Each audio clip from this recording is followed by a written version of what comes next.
بدتمیزی کہ مغیرہ ابن شعبہ حضرت معاویہ کے خلاف کوئی ایسا شخص جو اپنے آپ کو اہل سنت والجماعت کہتا ہو اتنی بدتمیزی نہیں کر سکتا. وہ اس نے بڑی جرت کی ہے کہ میں حضرت علی کے دور میں ہوتا تو حضرت معاویہ اور مغیرہ ابن شعبہ کے خلاف تلوار اٹھاتا. خدا کی قسم یہ بہت بڑی گستاخی ہے. یہ ایسے ہی ہے جیسے کوئی کہے کہ میں اپنے باپ کے ساتھ ہوتا تو میں اپنی ماں پر ہاتھ اٹھاتا. ماں کو کتنا غصہ آئے گا, اس کی باقی بچوں کو کتنا غصہ آئے گا. اور اب بکواس کیا کر رہے ہیں کہ میں حضرت علی کی فوج میں ہوتا تو حضرت معاویہ اور مغیرہ ابن شعبہ کے خلاف تلوار اٹھاتا. معاذ اللہ. حضرت معاویہ رضی اللہ تعالیٰ عنہ کے خلاف حضرت علی نے تلوار اٹھائی, ان کا رائٹ تھا. حضرت معاویہ رضی اللہ تعالیٰ عنہ کا خیال یہ تھا کہ میں باغی نہیں ہوں. ان کا خیال یہ تھا کہ میں حکومت پہ دباؤ ڈال رہا ہوں کہ حضرت عثمان کے قاتلوں کا قصاص لیا جائے. ہم کہتے ہیں اجتہادی غلطی تھی. غلطیوں کی دو قسمیں ہیں, ایک جان بوجھ کر انسان کو پتہ ہے غلط ہے لیکن وہ کر رہا ہے, ایک اور انسان کنفیوژن ہوتی ہے.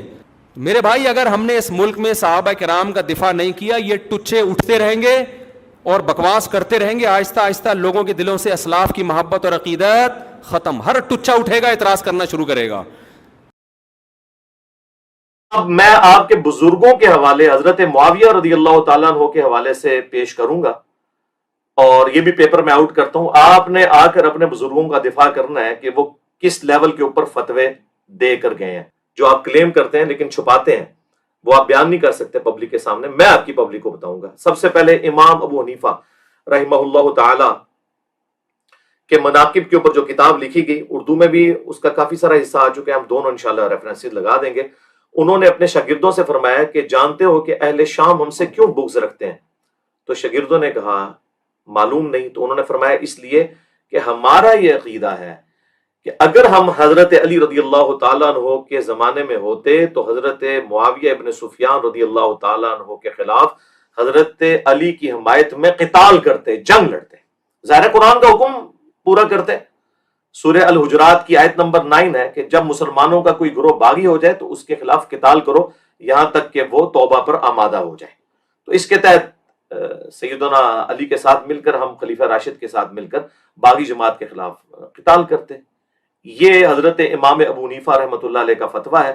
اب مجھے ان کے اوپر بھی گستاخی کا کوئی فتویٰ چاہیے, آپ کی جرت نہیں ہوگی کیونکہ آپ کو پتا ہے کہ انہوں نے بات ٹھیک کی ہے. خدا کی قسم یہ بہت بڑی گستاخی ہے. دوسرا ریفرنس, امام ابو حنیفہ رحمۃ اللہ علیہ کے بعد پوری حنفیت کی دنیا میں چند بڑے جو نام ہیں ان میں ٹاپ آف دا لسٹ جو بندہ ہے وہ ہے علامہ بدر الدین عینی. 855 ہجری میں فوت ہوئے ہیں, اور انہوں نے بخاری کی شرح لکھی ہے عمدۃ القاری.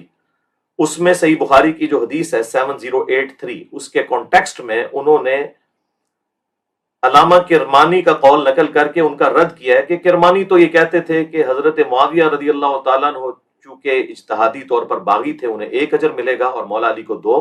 تو وہ کہتے ہیں میں یہ کہتا ہوں کہ جب حضرت معاویہ رضی اللہ تعالیٰ عنہ کو حدیث عمار کا پتہ چل گیا تھا اور سیدنا عمار جنگ صفین میں شہید ہو گئے, اس کے بعد آپ یہ کیسے کہہ سکتے ہیں کہ ان کی غلطی اجتہادی تھی, اور انہیں کیسے آپ اجر کی بشارت سنا رہے ہیں؟ خدا کی قسم یہ بہت بڑی گستاخی ہے. یہ بدر الدین عینی لکھ رہے ہیں, اور پھر کنکلوڈ کرتے ہوئے وہ کہتے ہیں کیا حضرت معاویہ اس بات پر راضی نہیں ہے کہ انہیں اللہ قیامت کے دن برابر ہی چھوڑ دے بجائے اس کے کہ انہیں 1 اجر بھی دیا جائے؟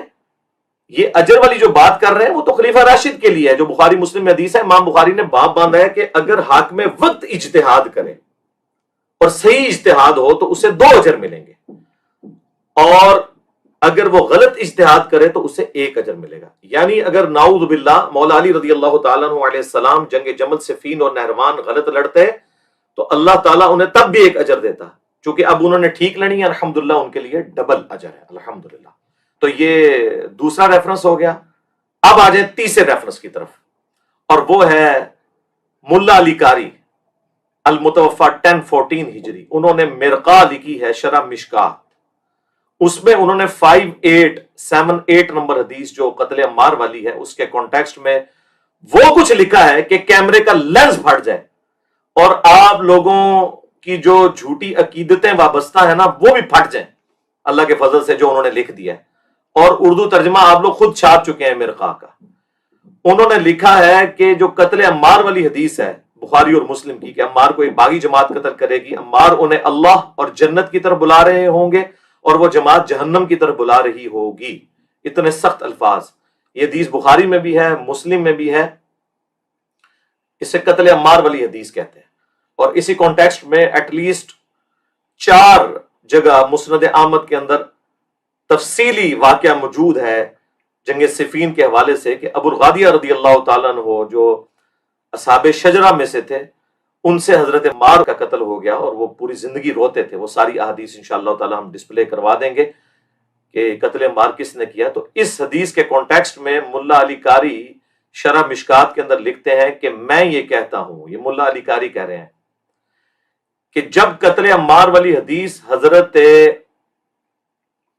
معاویہ رضی اللہ تعالیٰ عنہ کو پہنچ گئی تھی تو ان پر واجب تھا کہ وہ خلیفہ وقت مولا علی کی اطاعت اختیار کرتے. نمبر 1. نمبر 2, اپنے دل میں حکومت کی جو انہوں نے طلب رکھی تھی اسے ترک کر دیتے, یعنی انہوں نے کہا کہ حکومت کی طلب کے لیے وہ کر رہے تھے. نمبر 3, انہوں نے لکھا کہ انہوں نے قتل عثمان کو اپنی ڈھال بنائے ہوئے تھا اور دل میں وہ بغاوت چھپائے ہوئے تھے, اور حدیث عمار ان کی بغاوت کو کھول کر ظاہر کرتی ہے. یہ جناب انہوں نے الفاظ لکھے. خدا کی قسم یہ بہت بڑی گستاخی ہے. اور اس کے بعد انہوں نے کہا کہ افسوس حضرت معاویہ کے اس عمل سے قرآن اور سنت دونوں پشت کے پیچھے ڈال دیے گئے, مہجور ہو گئے. پھر اینڈ پہ انہوں نے لیپا پوتی کرنے کے لیے, ظاہر ہے کہ وہ تو آپ لوگوں کے شر سے بچنا تھا, انہوں نے کہا کہ ہمارا ایٹیچیوڈ یہ ہونا چاہیے کہ ہم تمام کا احترام کریں, نہ ہم ناسبی ہیں نہ ہم رافضی ہیں. اس کا مطلب ہے کہ یہ ساری باتیں کر کے بھی وہ اپنے آپ کو رافضی نہیں سمجھتے, اور ان کے اوپر ناسبیت کا آپ لوگ کوئی الزام نہیں لگائیں گے, نہ رافضیت کا الزام لگائیں گے. تو اتنی سخت باتیں تو میں نے کبھی نہیں کی ہیں. تو انشاءاللہ تعالیٰ یہ اب آپ کی عوام کو جب پتا چلے گا نا, پھر آپ کو پتا چلے گا کہ یہ جو آپ کے علماء کے فتوے ہیں وہ تو اتنے بڑے بڑے ہیں کہ ان کے مقابلے میں تو انجینئر صاحب کی تو گفتگو شاہی کوئی نہیں. اب یہ 3 اماموں کے حوالے یہ آپ کو اب قیامت تک ہانٹ کریں گے. یہ میں نے پیپر آؤٹ کر دیا. آپ اس وقت مل کے وہابیوں کے ساتھ, بریلویوں کے ساتھ, شکر ہے میری وجہ سے اتحاد امت تو آپ کا ہو گیا ہے, تو انشاءاللہ تعالیٰ اس وقت جو آپ کچھ کر رہے ہیں وہ آپ کے انشاءاللہ گلے خود پڑے گا. ٹھیک ہے جی, فی مان اللہ. ٹائم قیامت تک ہے, بول وہی جو حق ہے, ٹائم قیامت تک ہے. الحمدللہ.